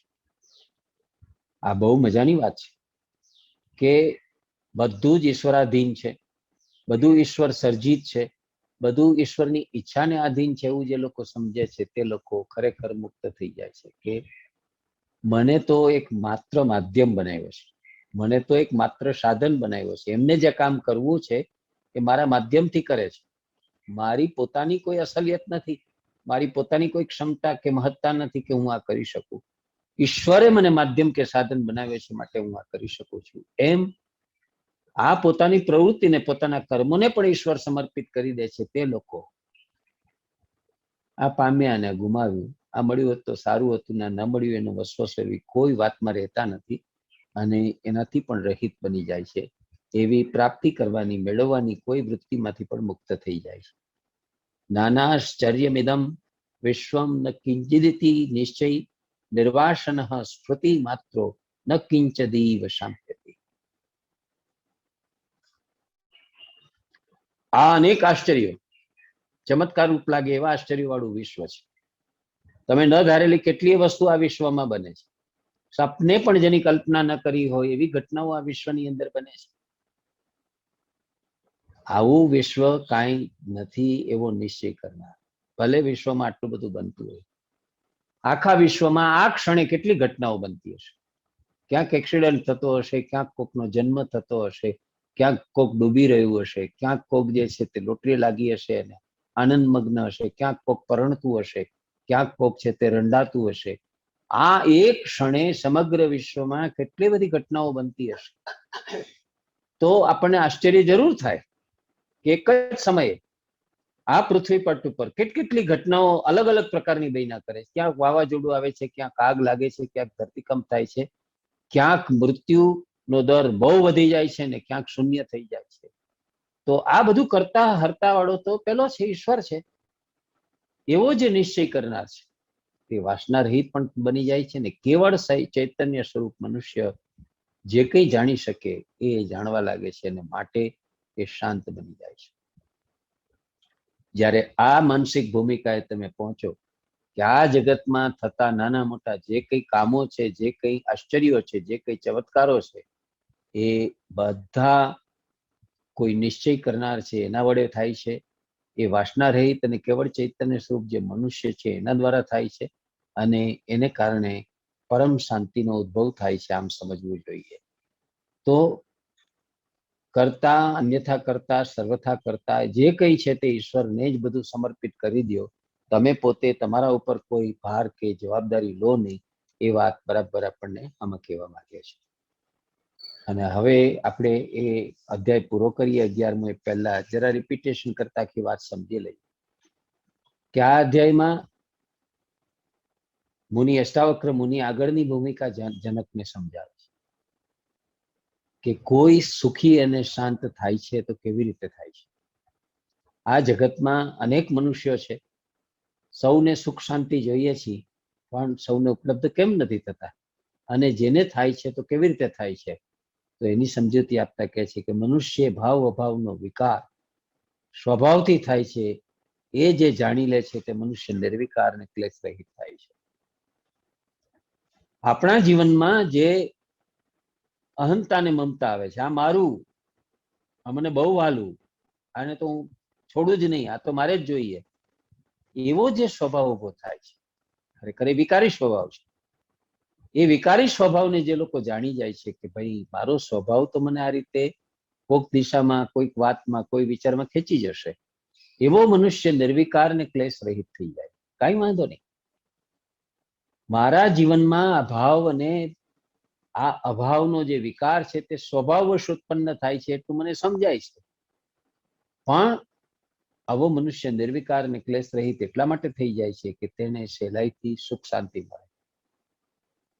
જેને સાચી વાતનું જ્ઞાન જ થઈ ગયું છે, જેનું અજ્ઞાન છે તે દૂર થઈ ચૂક્યું છે, એને ખબર છે કે ભાઈ મારા ભાગે, મારા દેવમાં જે કંઈ પ્રાપ્ત છે લખાયેલું તે મને મળવા લાગ્યું છે. એથી વધારાની હું અપેક્ષા કરું તો પણ હું મૂર્ખ છું, એનો અસ્વીકાર કરું તો પણ હું મૂર્ખ છું, કેમ કે આ તો દૈવી પ્રસાદ છે. અને એટલે કહે છે કે આવો મનુષ્ય કેવો હોય? તો એની લાક્ષણિકતાઓ વર્ણવતા મુનિ કહે છે કે જે મનુષ્યની બધી આશાઓ નાશ પામી છે, આશા જેવું કંઈ બચ્યું જ નથી, આશાનો એક નાનકડો તંતો પણ જેનો બચ્યો નથી, જે મનુષ્ય કશામાં પણ આસક્ત થતો નથી, એની આસક્તિ કોઈ કાર્યક્રમમાં અધ્યક્ષ થવાની, કોઈ કાર્યક્રમમાં મુખ્ય મહેમાન થવાની, સ્પીકર થવાની કોઈ નહીં. કોઈ પણ પ્રકારની વાતમાં એ આસક્ત થતો નથી, જે કશાની ઈચ્છા કે કશાનો શોખ પણ કરતો નથી. એવી વ્યક્તિ કે જે ઈચ્છા રહિત કામના રહિત થઈ ગઈ છે અને શોક રહિત પણ થયેલી છે, ગમે એવી અંગત જીવનની સ્વજનના જીવનની અંદર દુર્ઘટના બને તો પણ શોક કરતો નથી, જે કર્મ કરવા છતાં એમાં લપેટાતો નથી. કર્મ તો કરવા જ પડે છે, એનાથી તો કોઈ મુક્ત નથી, બધાએ કરવું પડે, બાળકથી માંડી વૃદ્ધ સુધી અને રાજાથી માંડી રંક સુધી બધાએ કરવું પડે, પણ કર્મના પરિણામોમાં જે લેપાતો નથી. કારણ શું છે? એને સ્પૃહાઓ રાખી હોય છે. તો જેમણે સ્પૃહાઓ રાખી નથી, જે કરેલા અને ન કરેલા કર્મોને સંભાળતો નથી, વારે વારે મનમાં વાગોળતો નથી કે મેં આ કર્યું, મેં આ કર્યું, મેં આ કર્યું, મેં આ કર્યું. ગઈકાલે તો આવી સૃષ્ટિ સુંદર હતી, રૂપાળી હતી, ગઈકાલે તો બધું વ્યવસ્થિત ચાલતું હતું, શિક્ષણમાં પણ કઈ ખોટું કે આડાઅવડું નહોતું. એવું ભૂતકાળની અંદર જ જીવ્યા કરવાનું વલણ જે લોકો દાખવે છે એ દુઃખી થાય છે. ભૂતકાળ પણ એક ઓથાર છે, એક ભાર છે. મનુષ્યને મોટામાં મોટું વરદાન ભગવાન તરફથી મળ્યું હોય તો વિસ્મૃત. જો આ બધું વિસ્મૃત ન થતું હોત તો આપણા મગજમાં કેટલી ફાઇલો સચવાત, આપણે કેટલી વાત, કેટલી વ્યક્તિ, કેટલા વિચારો એને આપણા મગજમાં સંગ્રહી રાખે. શક્ય જ નથી કે એના માટે આપણું બ્રેઇન છે તે લાયક ન રહે, તે પર્યાપ્ત ન રહે. એટલે કે છે જેને સ્પૃહાઓ રાખી નથી, કોઈ પણ વસ્તુની ચાહના જેને રાખી નથી, જે કરેલા કે ન કરેલા કર્મોને સંભાળતો નથી. તો તમે જુઓ કે કરેલા કર્મોને કેમ ન સંભાળે? ન કરેલા કર્મોને ન સંભાળે તો ન કરેલા કર્મોને સંભાળે તો સમજાય એવું છે, પણ કરેલા કર્મોને શા માટે ન સંભાળે? કારણ કે એ પીડા આપનારા હોય છે, એ ઓથાર બનનારા હોય છે. જે પ્રાપ્તિ અપ્રાપ્તિથી ઉફરો રહે છે, એને પણ જે ઓળંગી ગયો છે એવી જે વ્યક્તિ છે. ટૂંકમાં સાર એટલો કે જે મનુષ્ય એમ જાણી અને સ્વીકારી લીધું છે કે અહીં બધું નિર્માણ છે તે પરમેશ્વરનું છે, સમયે સમયે જીવનમાં જે આપત્તિ કે સંપત્તિ આવે છે તે દેવને આધીન હોવાથી આવે છે, સુખ દુઃખ અને જન્મ મૃત્યુ પણ દેવથી જ આવે છે. સંસારમાં ચિંતાને કારણે દુઃખ ઉત્પન્ન થાય છે, તો હું દેહ નથી, દેહ મારો નથી, હું બોધરૂપ છું, બ્રહ્માથી માંડી તૃણ સુધી હું જ વિસ્તરી રહેલો છું. આ અનેક આશ્ચર્યો અને ચમત્કારો વાળું વિજ્ઞાન નથી તો શું છે? સાવો મનુષ્ય પરિશ્રમ રહિત, સ્પૃહા રહિત, સંકલ્પ રહિત અને વાસના રહિત હોય છે, અને તેથી જ પવિત્ર, શાંત અને સુખી હોય છે. તો જે વ્યક્તિ આવી રીતે, જેને ભાગે કોઈ પરિશ્રમ કરવાનો રહેતો નથી, જેને ભાગે કોઈ સ્પૃહા કરવાની રહેતી ન હોય, એની સ્પૃહા હોય ને અહીં તો બધું છે એમ જે સંપૂર્ણપણે સંતુષ્ટ છે એ સ્પૃહા રહિત થઈ જાય છે. સંકલ્પ રહિત, સંકલ્પ એવા લોકો કરે છે કે જેને કશું મેળવવું છે, જેને કશું પ્રાપ્ત કરવું છે, જેને કંઈક ઇનોવેશન કરવું છે, ક્રિએટિવ કરવું છે, એવા લોકો છે તે સંકલ્પ કરી અને યા હોમ કરીને પડો ફતે છે આગે, એવી રીતે કૂદી પડતા હોય છે ને કરતા હોય છે. તો કે છે, અને જે લોકો વાસના રહિત હોય છે, જ્યાં સુધી દુન્યવી ભોગ એ બધા તમને ગમતા હોય, તમને આકર્ષતા હોય, ત્યાં સુધી તમે ભોગે જ છો અથવા તો ભોગ લીપસુ જ છો. તમારામાંથી હજી ભોગ વૃત્તિ નાશ નથી પામી અને સાચો વૈરાગ્ય જન્મ્યો નથી એમ દેખાય. એટલે સમજાવે છે કે સમયે સમયે જીવનમાં જે આપત્તિ કે સંપત્તિ આવે તે દેવથી આવે છે, પ્રારબ્ધને કારણે આવે છે. સુખ દુઃખ અને જન્મ મૃત્યુ પણ દેવથી જ આવે છે. સંસારમાં ચિંતાને કારણે જ દુઃખ ઉત્પન્ન થાય છે. તો હું દેહ નથી, દેહ મારો નથી ને હું બોધરૂપ છું. હું દેહ હોય તો મારે કશું કરવાનું રહે ને, પણ હું તો બોધરૂપ છું. બ્રહ્માથી માંડી તૃણ સુધી, નાનકડા ઘાસના તણખલાથી માંડી અને છેક બ્રહ્મા સુધી વિસ્તરી રહેલો છું. આવી અનેક આશ્ચર્યો અને ચમત્કારો વાળું વિશ્વ કાંઈ નથી. તમને જે આશ્ચર્યજનક અને તમને જે વિશ્વ વાળું ચમત્કારિક નગર દેખાય છે તેવું કઈ છે નહીં. આવું જે લોકો કરી શક્યા છે એવા માણસો પરિશ્રમ રહિત, સ્પૃહા રહિત, કરતાલી રહિત, આપણા બાકીના જે વિદ્વાનોએ જે કંઈ કર્યું એ બધાએ જે પરિશ્રમ કર્યો પણ સ્પૃહા રહિત થઈને કર્યો, સંકલ્પબદ્ધ રહીને કર્યો, અને એનાથી આ પ્રાપ્ત થશે કે તે પ્રાપ્ત થશે એવી કોઈ વાસના ન રાખી, તો એવા લોકો જે છે તે પવિત્ર, શાંત અને સુખી હોય છે. એટલી વાત આપણને કરે છે. અહીંયા આજનું આ સત્સંગ છે તેને પણ આપણે પૂર્ણ કરીએ છીએ. અને અહીંયા આપણે આ 12મા પ્રકરણના 11મા પ્રકરણના અંત સુધી પહોંચ્યા અને 12મા પ્રકરણના આરંભ સુધી આપણે આગળ તપ્યા છે. શું? હા, 2:30 વાગ્યા. અને એટલે આપણે શાંતિ પાઠ સાથે આજનો આપણો સત્સંગનો જે ઉપક્રમ છે તેને અહીંયા અટકાવીશું. કાલે ફરી પાછા આપણે આગળ જઈશું.